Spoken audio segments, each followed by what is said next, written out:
Kanchipuram వకుడా silks నాణ్యత మా ప్రాధాన్యత. మదీనాగూడ, మియాపూర్, హైదరాబాద్ లో త్వరలో శుభారంభం. నమస్కారం, వెల్కమ్ టు ఐ డ్రీమ్. ధర్మ మార్గం విత్ విజిత కార్యక్రమానికి స్వాగతం.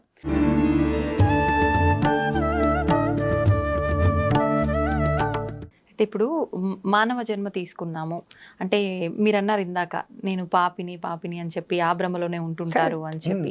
నిజంగా అసలు ఒక జన్మ తీసుకున్నాను, ఇప్పుడు నేను ఒక భూమిపైకి వచ్చి ఒక జన్మ తీసుకున్నాను అని అంటే నేను అసలు పుట్టిన దానికి అర్థం ఏంటి అనేది నాకు నిజంగా ఎలా తెలుస్తుంది స్వామీజీ? ఇప్పుడు పుట్టిన దగ్గర నుంచి తల్లిదండ్రులు, తర్వాత కొంచెం పెద్దగా అవుతాం, చదువులు, బాధ్యతలు, తర్వాత పెళ్లి, పిల్లలు, మళ్ళీ ఒక కుటుంబం ఏర్పడుతుంది.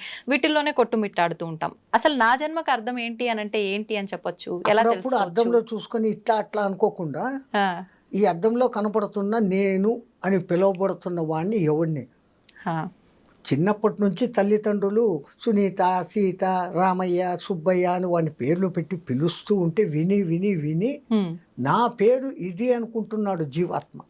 అవును. అక్కడి నుంచి వాడు భ్రమలో పడి నాకు అది కావాలా, నాకు ఇది కావాలా అని మొదలు పెడతాడు. నాది, నా వాళ్ళు అన్నది మమకారం, నాది అన్నప్పుడు అహంకారం. ఈ రెండు వచ్చి కూర్చుంటాయి.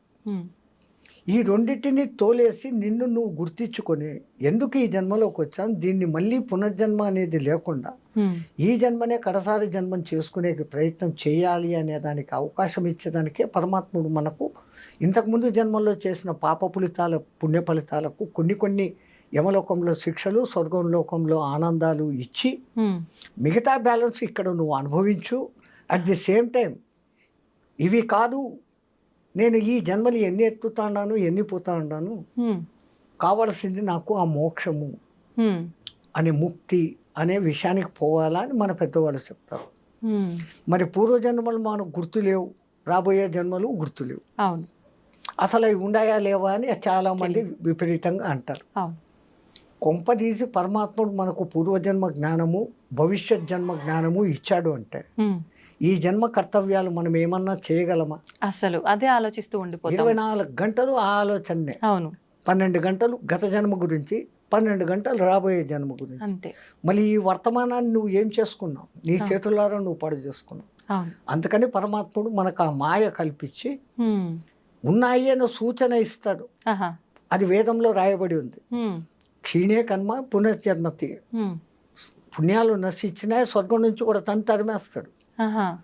స్వర్గ సుఖాలు ఏముంది? ఒకటే 24 ఏళ్ల వయసు, ఎక్కడ చూసినా పూలు, చెట్లు, ఆనందం, ఆకలి లేదు. ఎన్నాళ్ళేది బోర్ జన్మ.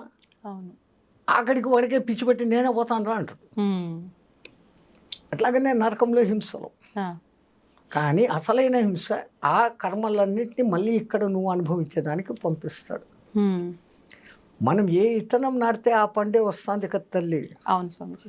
అట్లాగానే మనం ఏం చేస్తామో అదే రిటర్న్ వస్తుంది. ఆ రిటర్న్ రావడం ఎక్కువ రావచ్చు, తక్కువ రావచ్చు, తొందరగా రావచ్చు, లేటుగా రావచ్చు. ఒక చిన్న ఉదాహరణ కథ. ఒక ఊర్లో 2 మిత్రులు చాలా క్లోజ్. ఒక ఆయన ఏమో బెల్లం వ్యాపారం చేస్తాడు, ఒక ఆయన ఏమో జొన్నల వ్యాపారం చేస్తాడు.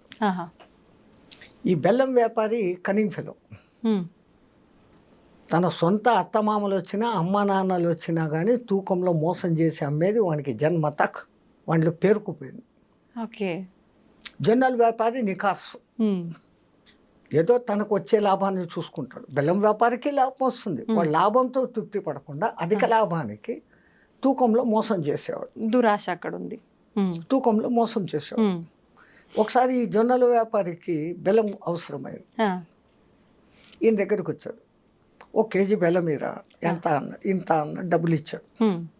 వీడు స్నేహితుడు అని కూడా చూడకుండా ఆ తూకం రాయి కింద ఇంకేందో పెట్టి 900 గ్రాముల ముద్ద ఇదో రాయని ఇచ్చాడు. ఆడ తీసుకెళ్ళిపోయాడు. ఆయన పోయిన కొంచెం సేపటికి ఈ బెల్లం వ్యాపారి భార్య, కోళ్లకు జోనాలు అయిపోయినాయి, నువ్వు వెళ్ళి తీసుకురాపో మీ వాడి దగ్గర. ఈయన కొడుకును షాప్లో కూర్చోపెట్టి సంచి తీసుకుని ఆడికిపోయినాడు.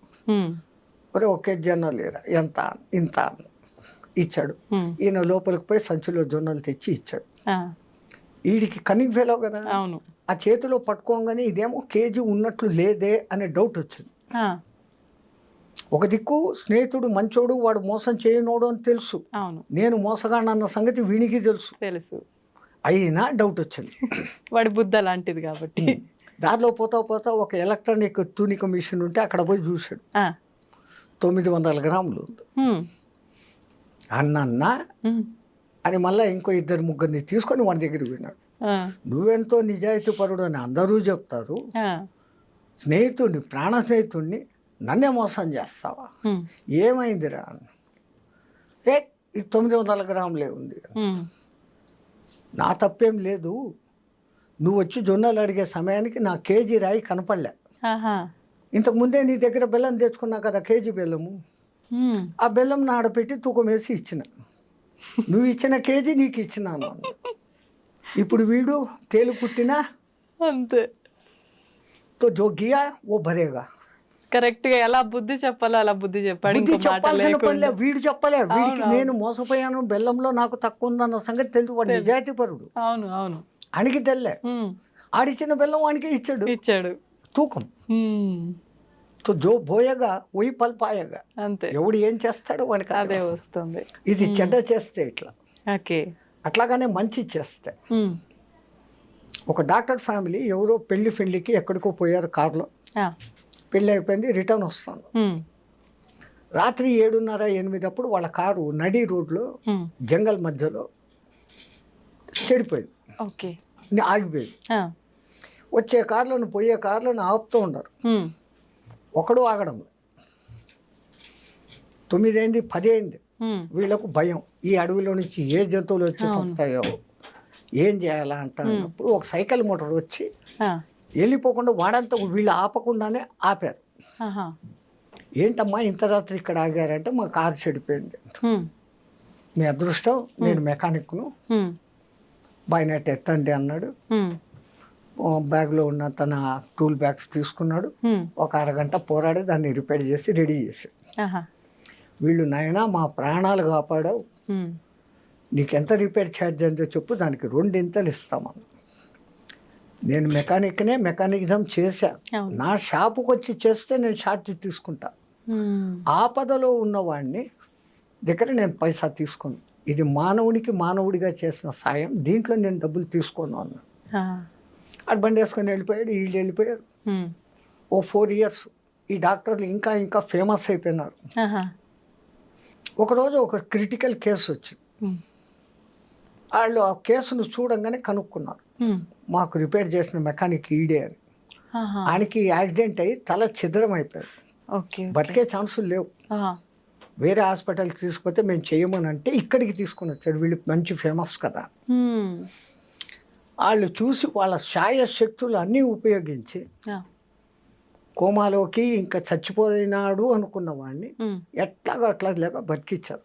ఉమ్, ఒక 4 నెలల తర్వాత ఆయనకి మంచి స్పృహ వచ్చింది, బాగైంది ఆరోగ్యం. ఆ, నన్ను ఇంత బాగా చేసిన ఆ డాక్టర్లను చూడాలా, ఉమ్, నేను మెకానిక్గా బాగా లక్షలు సంపాదించుకున్నా, వాళ్ళు ఎంత ఫీజు అడుగుతారు, నన్ను ఇన్ని రోజులు ఐక్యూలో పెట్టిరి, అది చేసిరి ఇది చేసిరి, ఇన్ని ఆపరేషన్లు చేసిరి, ఉమ్, అసలు మళ్ళీ మనిషిని మామూలు చేసిరి, అవును. నా దగ్గర ఉన్నదంతా ఇచ్చి వాళ్ళ రుణం తీసుకోవాలా, వాళ్ళని ఒకసారి చూడాలా.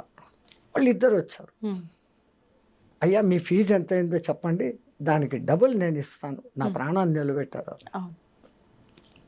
నువ్వు చెప్పిన మాటలు గుర్తుండయా అన్నాడు. మీరెవరు అన్నాడు. ఈయన గుర్తు. 4 ఏళ్ల కింద ఆ కార్లో అడవిలో మేము ఉంటే మమ్మల్ని కాపాడావు, ఉమ్, ఇప్పుడు మేము డాక్టర్లమే, ఉమ్, కానీ ఆపద సమయంలో ఉన్న నిన్ను మమ్మల్ని నువ్వు కాపాడావు, అవును. ఇప్పుడు నేను మిమ్మల్ని కాపాడా, మీ దగ్గర నేను 1 పైసా తీసుకోను అన్నాడు. ఉమ్, కర్మ ఫలాలు అంతే. అందుకే అంటారు ఏది చేస్తే అది వస్తాను, ఇందాక మీరు కూడా చెప్పారు. ఉమ్, అది నిజమని అర్థం అవుతుంది దీన్ని బట్టి. ఇంకొక తమాషా కథ, ఇది నా కథలు కావు. ఆ, వృత్తిలో పోలీస్ డిపార్ట్మెంట్లో ఉన్న ఒక మనిషి ఆహా, ఈ పిరమిడ్ సొసైటీలో ధ్యానంలోకి దిగినాక ఉమ్, చెప్పిన మనిషి. ఉమ్, ఆ మహానుభావుడు ఇప్పుడు Tirupati SP, superintendent of police. Okay okay. ఆయనలో ఈ ఆధ్యాత్మికత ఉంది. ఆహాహా, ఆయన చెప్పిన 3వ కథ బాగా మంచి ఈ కంప్యూటర్ ఇంజనీరింగ్లో తెలిసిన వాళ్ళు పెళ్లి చేసుకున్నారు. 2 నెలలే అయింది పెళ్ళి. ఒక దినం రాత్రి భోంచేస్తా ఉంటే ఒక దీనమైన గొంతు, గతి లేని పరిస్థితుల్లో అడుగుతున్నాను, నాకు ముందు ఇంత అన్నం పెట్టండి అని. భర్త ఇట్లా కిటికీలోంచి చూసినాడు, ఎత్తుగా చూడంగా బాగున్నాడు మనిషి. ఈమె వెంటనే ప్లేట్లో నుంచి అన్నీ వడ్డిస్తాను. దేనికి అన్నాడు. ఆయన అంత ఇదిగా అడిగాడు కదా, గొంతు ఎంత దీనంగా ఉంది, పోయేస్తానని. గొంతు దీనంగా ఉంది, మనిషి ఎట్లుండాడో చూసావా, దున్నపోతలాగా ఉన్నాడు, పని చేసుకొని పోతకుండా ఆయనకి తిండి పెడతావా, పెట్టమాక. ఈ మాటలు ఆయనకి వినపడతాడు. వాడు అభిమానం ఉన్నవాడు. సత్తే సచ్చినా ఇంకా అడగకూడదు అని చెప్పేసి వెళ్ళిపోయాడు. కానీ వీళ్ళిద్దరి మధ్య గొడవ మొదలైంది. లావా సన్నమా కాదు, ఆకలి అన్నాడు, ఆయనకి పెట్టాలి కదా, మనకేమన్నా తక్కువనా, నీకు 1,00,000 జీతం నాకు 1,00,000 జీతము అంటే డాట్ బుట్ ఈ మాట పెరిగి మరుసదినం పొద్దునికంతా ఇద్దరు విడాకులు తీసుకునే సిద్ధమైపోయినా. ఇంత చిన్నదానికి తీసుకున్నారు కూడా. ఈయన ఊరు వదిలి వేరే ఊరికి వెళ్ళిపోయినాడు, ఆమె వేరే ఊరికి ట్రాన్స్ఫర్ చేయించుకునేది ఉద్యోగం.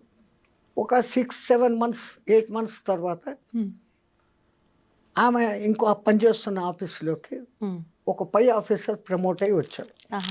ఈమె ఆమెకు కొంచెం లింక్ కుదిరింది. వాళ్ళిద్దరూ పెళ్లి చేసుకున్నారు. ఆ కొత్త వచ్చిన ఆఫీసరు ఈ అమ్మాయి పెళ్లి చేసుకున్నారు. ఆ పెళ్ళైన 2 నెలలకి ఇళ్ళు భోంచేస్తా అంటే మళ్ళీ ఒక దీనమైన గొంతు వినపడింది, అమ్మా భౌతి భిక్షాం దేహి అని. ఆ వెంటనే ఆ మొగుడు అన్నాడు, మనం రోజు తింటానే ఉన్నాం, ఫ్రిడ్జ్లో ఉండేది ఏదో ఇంత తింటాము, ముందు మన 2 ప్లేట్లలో ఉండేదే ముందు ఆయన కడుపు నిండా పెట్టు అన్నాడు.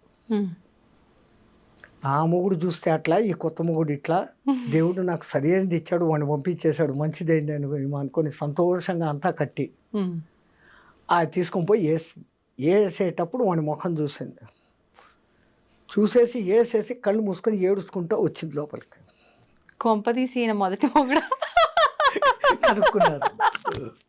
ఎందుకు ఏడుస్తాడావు, ఇమ్మన్నాను వేసినావు కదా, ఇంకేంది ఎందుకు ఏడుస్తాడావు అంటే, వాడు నా మొదటి భర్త అండి అన్నాడు. అయ్యో, ఈ నవ్వి ఎరిదానా, నేను కూడా నీకు గుర్తుపట్టావా అన్నాడు. ఎవరు అంటే, నేను ఆ పొద్దు భిక్షానికి వచ్చినోడిని. కర్మ సిద్ధాంతము తిరుగుతానే ఉంటది అయితే ఏదో రకంగా మన చుట్టూ. నాకు ఆ మహానుభావుడు చెప్పినప్పటి నుంచి ఎక్కడ పోయినా ఈ 3 చెప్తే మనుషులకు బుద్ధి వస్తుంది అవునవును అని ఆ మహానుభావుడి తరఫున చెప్తున్నాను, ఇది నా కల్పితం కాదు. ఓకే, నిజంగానే అలా జరుగుతుందంటారా స్వామీజీ? ఇది మనం ఒక ఉదాహరణగా చెప్పుకోవడానికి. ఎంతమందిని మనం చూస్తున్నామ్మా, ఈ దిక్కుమాలిన లవ్ మ్యారేజ్లు చెత్తా చెదారమని ఇప్పుడు వచ్చినాయి. అవును, పెళ్లి చేసుకుంటారు, 3 నెలలకంతా విడాకులు అంటారు. ఏమైతుంది మళ్ళీ అంటే, వీళ్ళకు లవ్ అనే అర్థము నిజంగా తెలియదు, ప్రేమ అంటే ఏమో తెలియదు. అప్పటికప్పుడు ఆ అట్రాక్షన్లకు లోపడతా అంటారు. వాని రూపమో రంగో చూస్తారు, లేక ఇన్కమ్ చూస్తారు, అంతే. ఆ తర్వాత వాని బుద్ధులు బయటపడినాక లబ్బదిప్పమంటారు. కానీ పాతకాలంలో ఎవడో తండ్రి ఎక్కడో ఊర్లో పిల్లని చూసి, ఒరే నీకు ఆ ఊర్లో పిల్లని చూసాను, పలానా రోజులు పెళ్లి నాన్న అంటాడు వాడు. ఆయనకేమో యాంగ్జైటీ, ఆ పిల్లకు యాంగ్జైటీ, ముఖాలు చూసుకోరు. సరిగ్గా ఈ జీలకర్ర పెట్టే వరకు బట్ట అడ్డం కడతారు, అక్కడ ఆ ముఖం చూడరు. ఎప్పుడైతే ఈ చేతులు ఎత్తి ఒకడు జీలకర్ర పెట్టుకుని వీనికి అప్పుడు చూస్తాడు. ఆ చూపుల్లో అద్భుతమైన ప్రేమ పుడుతుంది. ఈ బెల్లం జీలకర్ర మన పెద్దోళ్ళు ఎందుకు పెట్టిస్తారు, దాంట్లో ఒక ఎలక్ట్రిఫికేషన్ ఉంటుంది. మీరు కావాలంటే సైంటిఫికల్గా టెస్ట్ చేసి బెల్లము జీలకర్ర బాగా దంచి దాంట్లో 2 వైర్లు పెట్టండి, మైన్యూట్ బల్బులు ఉన్నాయి కదా ఇప్పుడు, అవి వెలుగుతాయి. That much of minute current is there in జీలకర్ర బెల్లం పెట్టడం. సనాతన ధర్మంలో పెళ్లి సాంప్రదాయం సామాన్యమైంది కాదు. అక్కడ చదివే మంత్రాలు ఎంత గొప్పగా ఉంటాయంటే, 7 తరాల ముందు 7 తరాల వెనకలో సుఖపడాలని ఏమేమో చెప్పి బోధించి, మీకు పుట్టే సంతానం సుసంతానంగా ఉండాలన్నంత వరకు దాంట్లో ఉంటాయి. 5 రోజుల పెళ్లి 7 రోజుల పెళ్లి అని చేసేవాడు. ఎప్పుడైతే ఈ చెయ్యి ఇక్కడ ఆ చెయ్యి అక్కడ పడుతుందో, శాస్త్రారం నుంచి ఈయన కరెంటు ఆమెకు, ఆయన కరెంటు ఈమెకు వస్తుంది. వాళ్ళిద్దరి మధ్య ఈ కొత్తదనం పోవాలా అని అదేందో బంతే ఆట, ఆ ఉంగరాలు బిందెలో వేసి ఆ కాళ్ళు తొక్కుడు అది ఏందేందో చేస్తారు. ఈ సాంప్రదాయం అంతా ముందు నుంచే ఉందా గురూజీ? ఈ మాంగళ్యం తంతు అనేది ఈ మధ్య వచ్చింది. ఆ, పాణిగ్రహణం, ఆ, పిల్ల తండ్రి ఉమ్, ఇమాం సీత మమసుత అని చెప్పేసి మంత్రం చెప్పి ఆ, రాముడి చేతిలో పెడతాడు. ఉమ్, నా సీత చెయ్యిని నువ్వు గ్రహించు అని. పాణిగ్రహణం, ఓకే, పాణి చెయ్యి, ఉమ్, పాణిగ్రహణం, ఆహా, అది పెళ్ళైపోయారు. ఓకే, ఆ తర్వాత అగ్ని చుట్టూ 7 సప్తపది నడిపిస్తారు. ఉమ్, 7 అడుగులు కలిసి నడుస్తే వాడు వీడైతాడు అనేది కాదు. ఉమ్, 7 జన్మల బంధం మీ మధ్య ఏర్పడుగాక అనే దానికి 7 చుట్లు అగ్ని సాక్షిగా ఉమ్, ఉమ్. అది చూపిస్తాం. అప్పటి కాలంలో మీరు అన్నట్టుగా అంటే మా తాతలు అమ్మమ్మలు ఆ కాలం నాటి వాళ్ళైతే ఇప్పటికీ అలా కలిసిమెలిసి ఉండే వాళ్ళు ఉన్నారు, మంచిగా చిలక గోరెంక లెక్క, ఎంత పెద్దవాళ్ళు అయినా సరే ఈ వయసులో. కానీ ఈ తరం వాళ్ళు మీరు అన్నట్టుగా ఆ పెళ్లి బంధాన్ని ఎంత చేయాల్సిన విధంగా చేసినా కూడా ఎందుకని కలిసి ఇగో ఉండలేకపోతున్నారంటారు? ప్రాబ్లం. ఉమ్, పాతకాలంలో ఆ ఇగో లేదు. ఉమ్, రెండవది, వాళ్ళు నా వాళ్ళు, నేను వాళ్ళకు కష్టపడి పెడుతున్నాను అన్న భావన వాళ్ళలో ఏ మూల ఉండేది కాదు. ఉమ్, ఉమ్, మీరు అన్నట్లు పాతకాలంలో అందరికీ ఆవులు ఉండేటి, లేదా గొర్రెలో బర్రెలో ఉండేటి. అవును, ఆ మహాతల్లి ఆ టయానికి లేచేసి ఉమ్, వాటి ముందు పశువులు చాలా శుభ్రం చేసి ఇంటి ముందు కళ్ళాపి చల్లి ముగ్గులేసి ఆ రోజు చేయాల్సిన టిఫిన్కు ఇడ్లీ రుబ్బాలంటే రుబ్బి, అవును, ఇడ్లీలు పొయ్యిలో కాల్చి చేసి, ఉమ్, ఈ గ్యాసులు బోసులు లేవు, అవును, ఆ పొగ కంట మస్ట అన్నిటినీ భరిస్తూ ఉమ్, ఆ బయట వంట పాత్రలు, బయట వంట చేసే పొయ్యి వంట బయట పొగ ఇంట్లో పారాకూడదని ఇంటి బయట వంట ఉంటుంది. ఆ, వీళ్ళేమో ఇంట్లోకి రావాలా పోవాలా ఎన్నిసార్లు తిరుగుతారు? అవును, చాలా సార్లు. అంత తిరిగి అంత కష్టపడి ఉమ్, వాళ్ళకు పెడతా ఉంది. కాబట్టి ఆ తల్లి శరీరం అంత భద్రంగా ఉండేది. ఉమ్, ఇప్పుడు ఏమి అన్నిటికీ డుర్రు మిషన్, అంతే, మిక్సీ, ఇడ్లీలు, కుక్కర్, అదేందో గ్రైండర్, Grinder. బైండరు అన్నిటికీ వచ్చినాయి. సూర్యరశ్మి వంట మీద పడ్డం లేదు, అదే టైంలో. మూత పెట్టి అందులో కుక్కర్లో పెట్టి చెత్త తిండులు తింటున్నాం కాబట్టి ఈ రోగాలు, ఈ డిఫరెన్స్లు, ఈ ఈగో పెరిగిపోతున్నాం. ఆ, మనం తినే ఆహారమే మన మనస్సు. ఉమ్, సాత్విక ఆహారం తిన్నోడు ఉమ్, సాత్విక లక్షణాలతో ఉంటాడు. ఉమ్, వాళ్ళు ఎంత ప్రేమగా వండి పెడతారో ఆ అన్నంలో వాళ్ళ ప్రేమ కూడా కలిసి ఉంటుంది. కాబట్టి వాళ్ళ మధ్య ఆ అన్యోన్యతలు. ఉమ్, ఇప్పుడు నేను ఆఫీసు, నువ్వు ఆఫీసు, ఫోన్ చేయి, బగ్గర్లు వస్తాయి, కుక్కర్లు వస్తాయి, చెత్తలు అదేంటి అంటే కుక్కలో ఏంటేంటో తింటారు, అవి తిని సస్తా ఉంటారు. ఇంకా ఎక్కడ రోగాలు రాకుండా ఉంటాయి, ఎక్కడ ఈ అఫెక్షన్ ఉంది. ఉమ్, ఆమె ఈమెకు వండి పెట్టదు, అవును, ఆయన ప్రేమగా ఈమె కోసం ఏమీ తెచ్చిపెట్టడం. ఉమ్, ఈమె షాపింగు, ఆయన షాపింగు. ఉమ్, ఎవరికి వారు అన్నట్టుగా ఆ అయిపోయారు. కొడుకులను ఆయాకు అప్పచెప్పేసి వీళ్ళు డ్యూటీలు. ఆ, ఆయా తన ఇష్టం వచ్చినట్టు పెంచుతుంది. ఉమ్, అందుకే ఈ కాలం పిల్లల మధ్య ఆ ప్రేమానుబంధాలు లేవు. పాతకాలం కుటుంబంలో సమిష్టి కుటుంబాలు ఉంటాయి. అవును, ఒక చిన్న పిన్నవాడిని, వాడి మేనత్త, వాడి ఏమో మామ, ఇంకా వరుసలు ఉన్నాయి కదా. వరుసలు. ఇంతమంది ఒక్కొక్క ముద్ద తినిపిస్తూ ఎత్తుకొని లాలిస్తూ అంతమంది అఫెక్షన్లో పెరిగినోడు అవును, వాడు ప్రేమపూర్వకంగా పెరుగుతాడు. ఉమ్, ఈ గూండా బుద్ధులు వస్తుంటాయంటే వాడు లోన్లీనెస్ ఫీల్ అవుతాడు. That is no affection for him. వాడు అఫెక్షన్ కోరుకుంటాడు, ఉమ్, దాన్ని తీర్చుకునే దానికి హింస మార్గంలోకి దిగుతున్నాడు. ఉమ్, తన దీన్ని తృప్తిపరచుకునే దానికి మందులు, అదేంటి డ్రింకులు, పాడు ప్రదేశము, ఉమ్, ఆ క్షణిక సుఖానికి వాడు ఆనందపడిపోయి అదే ఆనందం అనుకుని దాంట్లో పడిపోతా అన్నాడు. ఓకే, ఓకే, మొదటి నుంచి మంచి అలవాట్లు ఉంటాయి. ఉమ్, ఆ ఇద్దరు తల్లిదండ్రులు ఇట్లా ఉండాలా, ఇట్లా చేయాలా, మన అమ్మ నాన్న ఇట్లా పెంచారు, మనం ఇట్లా ఉండాలా, ఇట్లా చేయాలా, ఉమ్, మన వంశం ఇది అని చెప్పుకుంటూ ఉంటాం. ఇప్పుడు తాత పేరు అడిగితే చెప్పలేని స్థితిలోకి వచ్చాం. అవును, ఎక్కడికి పోతాం? ఉమ్.